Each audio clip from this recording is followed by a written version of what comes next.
에어팟 맥스가 원래는 소니급의 아주 최상급 노이즈 캔슬링 헤드폰이었는데 그저 그런 수준의 캔슬링을 하게 된 거죠.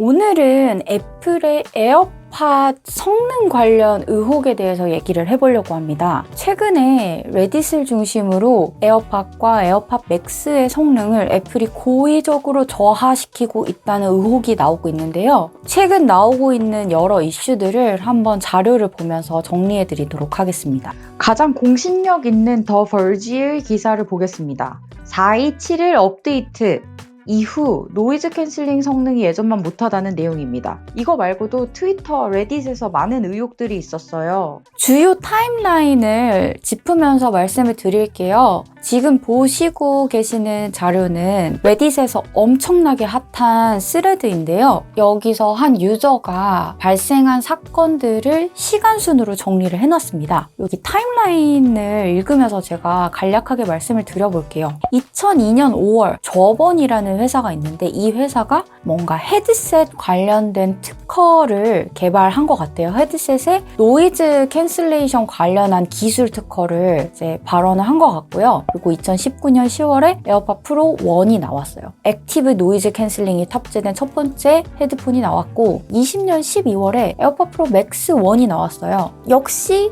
액티브 노이즈 캔슬링이 탑재되었죠. 2021년 9월에 아까 말씀드렸던 저번 이노베이션스가 애플을 상대로 소송을 제기를 합니다. 이제 특별하게 아이패드하고 홈팟 관련돼서. 근데 이제 이게 노이즈 캔슬레이션 관련해서 소송을 건 거고, 그리고 2021년 10월에 에어팟 프로 1의 펌웨어 업데이트가 있었어요. 근데 이게 그 액티브 노이즈 캔슬링을 알고리즘을 바꾸는 거예요. 효율성을 더 줄이도록. 성능이 저하되도록 펌웨어 업데이트를 했다는 거죠. 이 레이팅스라는 측정하는 홈페이지가 있는데 그 웹페이지에서 측정을 해봤더니 실제로 성능이 저하되었다. 2022년 5월에 에어팟 프로 맥스 1의 펌웨어 업데이트가 또 있어요. 4271. 요거는 또 액티브 노이즈 캔슬링 알고리즘을 바꿨죠. 성능을 또 저하시켰어요. 이것도 레이팅스에서 컨펌이 되었다고 합니다. 여기서 이제 확인을 해준 거고요. 그리고 지금 현재 2022년 10월 지금 계속해서 법정 공방이 벌어지고 있습니다. 여기 이제 이 글 쓰신 분에 의하면 이건 이제 소프트웨어 업계에서 이제 빈번하게 있는 일이고 이거는 저 특허 트롤이 나쁘다. 결국에 다 피해자다. 이렇게 얘기를 하고 있는데 실제로 정확하게 어떤 건지는 아직 아무도 모른대요. 하지만 어쨌든 이런 지금 의혹과 밝혀진 측정으로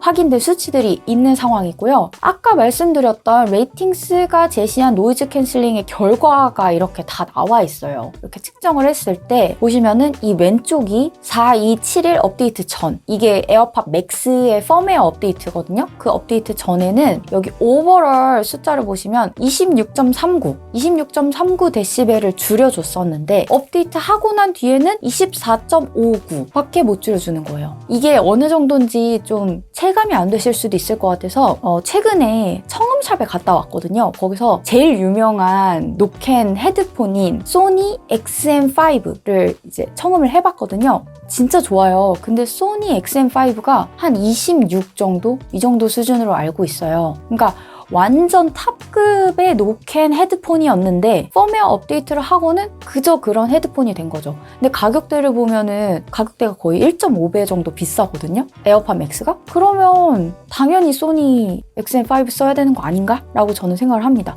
그리고 심지어 소니 XM5가 훨씬 가벼워요. 가격도 1.5배, 무게도 1.5배다. 소니가 노캔 끝판왕이죠. 아주 호평받고 있는데 이게 26.47데시벨을 캔슬해주고 조금 아쉽다고 평가받는 제나이저가 22.19데시벨을 캔슬을 해준다고 합니다. 이게 저 레이팅스가 측정한 수치고요. 비교해봤을 때 에어팟 맥스가 원래는 소니급의 아주 최상급 노이즈 캔슬링 헤드폰이었는데 그저 그런 수준의 캔슬링을 하게 된 거죠. 성능 저하의 이유로는 이제 여러 의혹이 있지만 가장 첫 번째 의혹으로는 앞서 말씀드렸듯이 특허와 관련이 있을 것이다. 이런 의혹이 가장 큽니다. 여기 보시다시피 저번이 소송을 하고 있다고 하고 그리고 이제 이 회사가 노이즈 캔슬레이션 관련한 기술 특허를 보유하고 있다 보니 이제 다들 아무래도 여기서 특허 침해랑 관련해가지고 성능 저하가 벌어진 게 아닌가 이런 의혹을 제시하고 있는 거고요.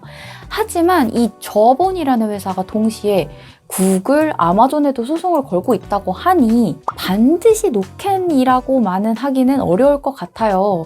그런데 여러 가지 실제 측정 데이터와 여러 의혹들을 종합해 봤을 때 가능성은 충분히 있다고 볼 수 있습니다. 두 번째 수측으로는 에어팟 프로 2의 판매를 위해서 성능을 저하시켰다? 이런 의혹이 또 있는데요. 이제 에어팟 프로 2가 출시가 됐잖아요. 근데 가장 큰 차별점이 노이즈 캔슬링 기능이기 때문에 얘를 돋보이게 하기 위해서 기존에 있던 애들을 조금 저하시켰다? 이런 의혹이 또 있는 겁니다. 근데 이런 의혹이 나오는 이유는 과거에 배터리 게이트 사건을 혹시 아시는지 모르겠는데요. 핸드폰을 오래 쓰면은 성능을 서서히 저하시키도록 애플이 핸드폰을 만든 게 밝혀져가지고 실제로 벌금도 엄청 많이 때려맞고 그렇게 밝혀졌던 전적이 있다 보니까 그러니까 킹리적 가심을 하는 거죠. 총평을 말씀드리자면 정말로 노이즈 캔슬링 성능이 하락했을까? 라고 했을 때 아까 보여드린 그 레이팅스에서 실제 측정을 해가지고 주파수 대역대로 얼만큼 캔슬링이 되는지 이런 부분을 다 확인을 했거든요. 그걸 봤을 때 신뢰성 뭐 이런 측면에서 의심하려면 밑도 끝도 없지만 일단 측정 결과만 봤을 때는 노이즈 캔슬링 성능이 저하된 것은 사실이다. 근데 왜 그렇게 됐는지는 아직 아무도 모르는 거죠. 그리고 정당한 이유가 있을 수도 있어요. 왜냐면은 저음역대에서는 조금 나빠졌지만 고음역대에서는 오히려 약간 향상되었거든요. 이게 유저의 편의를 위해서 개선한 거다. 이렇게 또 답변이 나올 수도 있는 거고요. 사실은 며느리도 모르지만 이게 이슈가 점점